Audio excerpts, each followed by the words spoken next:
Mahal, tayo po ay dadako na po sa napakahalagang bahagi natin pong banal na gawain, manamahal, Lord God, ang pakikinig ng banal na salita ng Diyos at manamahal, tayo po ay patuloy makinig, manamahal at pakinggan natin ang mga salita ng Panginoon. Dadalhin po sa atin na ating beloved ordained preacher, Brother Boy Kaluya. Amen. Purin po ang ating pinakamamala Panginoon. God bless you po sa ating beloved MC, beloved Brother Greg.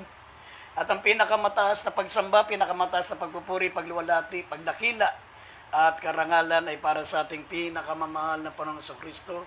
Nagpapaabot din po akong dobleng paggalang sa ating beloved and honorable pastor, beloved evangelist Wildy Estrada Almeida, the end-time prophet of our loving God. Sa lahat po ng mga beloved children, the Almeida family, sa mga apo, mga manugang ng ating beloved pastor, magandang gabi po. At sa lahat po ng ating mga webcast viewers, Luzon, Visayas, Mindanao, mga kapatiran natin sa Metro Manila, mga kapatiran natin dito po sa buong Olongapo City, sa lahat po ng mga naabot po ng ating pong banal na programa, sa ibayong dagat, sa iba't ibang panig ng mundo, kumusta na po kayo dyan? Maligayang panonood po at pakikinig po sa ating banal na gawain. Hiniling ko po tayo po yung makiisa. Manalangin po tayo mga minamahal upang minsan pa maunawaan niyo po mga banal na salita ng Diyos at dumaloy ang kapangyarihan ng Diyos, mga minamahal sa inyong mga pangailangan. Sama-sama po tayong manalangin, mga minamahal. Opo, dakilat mapagpala po naming Ama Diyos na makapangyarihan sa lahat. Minsan pa kaming humingi ng kapatawaran sa aming po mga pagkukulang, sa aming mga kamalian, sa lahat ng aming mga naisip na gawa. Nabanggit ang aming mga labi, dakilan Diyos, patawarin mo po kami. Gawin mo kaming karapat dapat magdala ng banal at sagradong salita. Pahiran mo kami, pahiran mo ang aming mga labi ng iyong banal na kamay upang ito'y maging makapangyarihan, Panginoon. Alisin mo ang alinlangan sa mga puso ng mga nanonood at nakikinig sa oras nito. Bigyan mo sila ng pananampalataya, Panginoon, lalo na po mga baguhan. At aming sinasaway lahat ng gawa ng kalaban. Demons of unbelief and doubts, demons of hindrances, we bind the power of darkness in Jesus' name. Amen and amen. Purin po ang ating pinakamamahal at minamahal, kahit buksan po natin ang ating pambungad na talata dito sa James chapter 1 verse 13 up to 16. Kindly basahin po natin, beloved Brother Greg. Dito po sa Santiago, Kabanatay 1, talatay 13 hanggang 16, huwag sabihin ng sino man pagka siya ay tinutokso, ako'y tinutokso ng Diyos, sapagkat ang Diyos ay hindi matutukso ng masamang bagay, at hindi rin naman siya nanunukso sa kanino man. Kundi ang bawat tao ay natutukso pagka nahihila ng sariling masamang pita at nahihikayat. Kung magkagayoy ang kahalayan, kung may paglihi ay nanganganak ng kasalanan, at ang kasalanan pagka malaki malaki na ay namumunga ng kamatayan. 16, huwag kayong padaya, mga minamahal kong kapatid. Amen. Amen. Maminamahal ang ating paksa ay pamamagatan po nating 4 practical ways to resist temptation. Alam nyo, maminamahal, ang pinakamasaklap na mangyayari sa buhay natin, pinakamasaklap na kapalaran na magaganap sa buhay natin mga mananampalataya, yun tayo po'y mahulog sa tukso.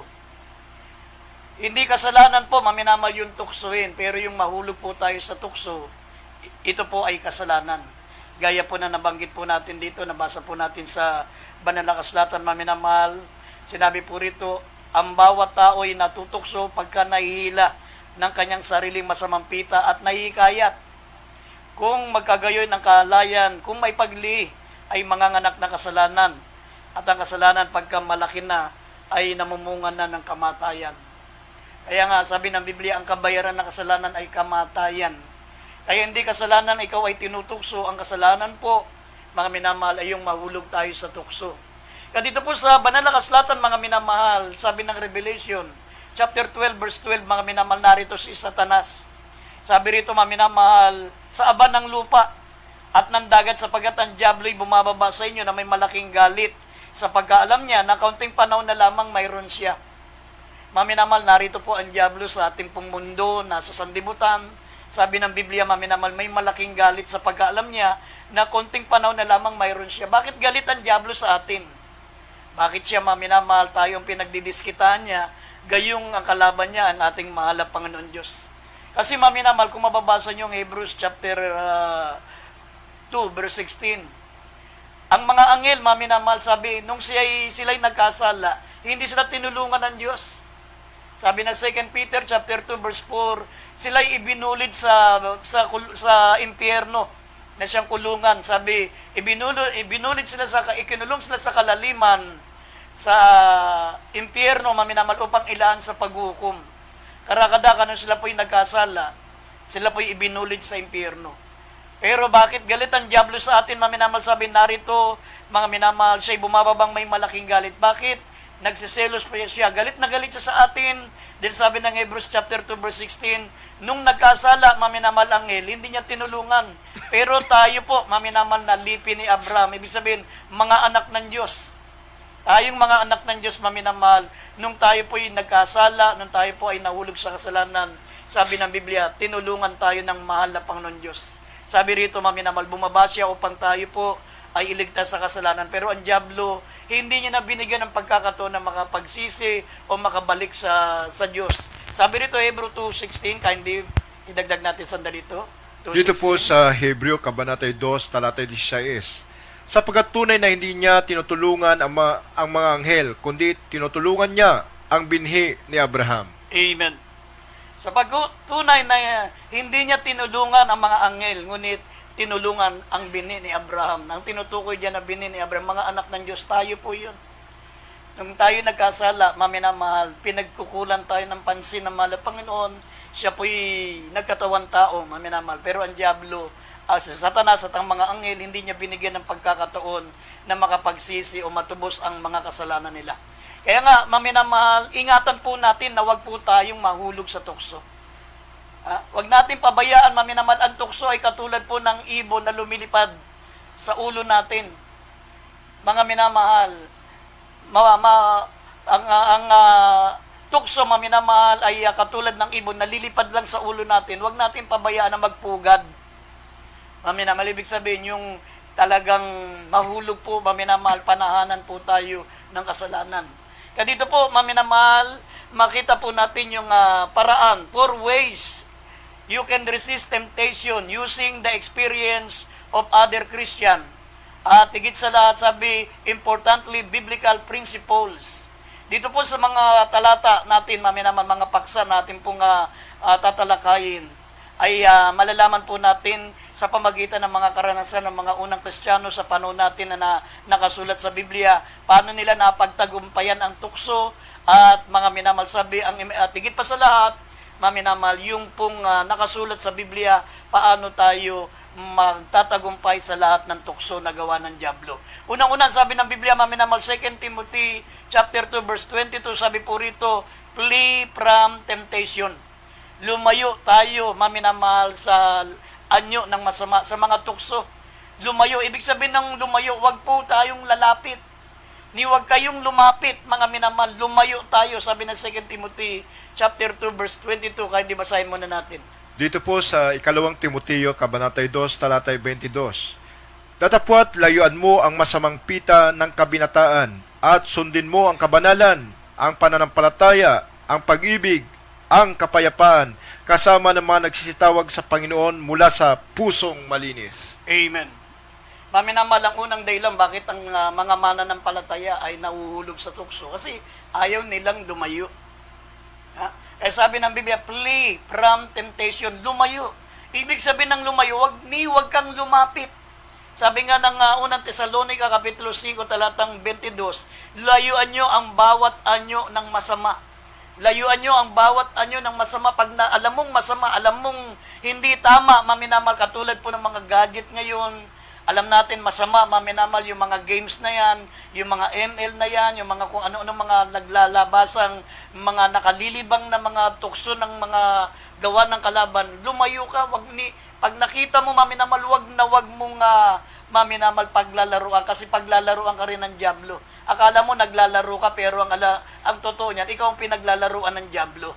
Sabi rito, maminamal, sa Banal na Kasulatan, sabi ng unang Juan, Kapitulo 2, talatang 15 hanggang 17, kung ano po, maminamal, yung pong unang pain ni Satanas, maminamal, sa unang tao, si Adan at si Eva, yung tinatawag na pita ng laman, pita ng mata, at yung kapalaluan sa buhay. Lust of the flesh, lust of the eyes, pride of life, ito po ang tinatawag na Satan strategy. Lumang strategy na ni Satanas yan noong pa yan, noong kapanahunan po ni Adan at ni Eva. Kaya nahulog sa kasalanan, natukso maminamal si Adan at si Eva. Maminamal nahulog sa tukso ng kasalanan. Bakit? Sapagkat si Eva ayaw lumayo. Sinabi nga ng Malapangnon na huwag kayong titikim ng bungang kahoy na pinagbabawal. Sapagkat sa oras na tikman niyo yan, ayan ay kainin niyo, ay kayo'y mamamatay. Pinalalayo sila ng Malapangnon, pero itong si Eva, maminamal, paikot-ikot doon sa puno. Ano kaya meron dito? Bakit pinagbabawal ng Diyos to? Kaya kung makikita nyo sa Genesis chapter 3 verse 6, sabi rito maminamal, nang makita ng babae ang bunga ng punong kahoy na mabuting kainin, ang mabuting kainin, ibig sabihin, pumasok na yung tinatawag na lust of the flesh. Mabuting kainin, parang takam na takam siya, kumakalam yung sikmura niya. Samantalang, sinabi ng Malapangnon, lahat ng mga bungang kahoy, mga punong kahoy, lahat ng mga nandito sa halaman ng Eden ay malaya niyong makakain. Ngunit dito, sa isang bungang kahoy na nakakaalam na mabutit masama, niwag na wag niyong kakainin. Sapagkat sa oras na ito inyong kainin, kayo'y mamamatay. Ang dami namang punong kahoy doon, maminamal, pero ito pang pinagdiskitan ni Eva, yung pong pinagbabawal ng Diyos. At bakit siya natukso? Kasi nandoon siya palagi, nasa tabi siya lagi. Tabi siya ng tabi roon, maminamahal. Sabi rito, Genesis chapter 3 verse 6. Kasi kung lumayo sana siya, hindi niya makikita yun, maminamahal. Hindi niya, sabi rito, nang makita ng babae, ang bungang kahoy, ng mabuting kainin, nakalulugod sa mata, ay at nagdanasa upang magapanta sa tao, ay pumitas siya ng bunga niyon at kumain. Mga minamahal, ibig sabihin, nandun siya malapit. Hindi siya lumalayo. Kaya sabi, lumayo kayo sa bawat anyo ng masama, sabi ng Biblia. Sabi, flee from temptation. Ito po ang unang paraan para hindi tayo matukso. Basahin po natin ito, mga minamahal. Genesis 3:6. Dito po sa Genesis, Kabanatay 3, talatay 6, minamahal, ganito po ang pagkasabi. At nang makita ng babae na ang bunga ng punong kahoy ay mabuting kanin at nakalulugod sa mga mata at kahoy na nanasa upang makapagpapanta sa tao, ay pumitas siya ng bunga niyaon at kinain at binigyan din niya ang kanyang asawang kasama niya at ito'y kumain. Amen. Maminamahal, tignan nyo. Ibig sabihin, nung nakita niya, ibig sabihin, hindi siya malayo. Kasi kung didistansya siya doon, maminamahal, hindi niya makikita. Kaya nga ito po, maminamahal, unang-una sabi ng Biblia, nang makita ng babae na ang bunga ng punong kahoy ay mabuting kainin. Nung nakita niya,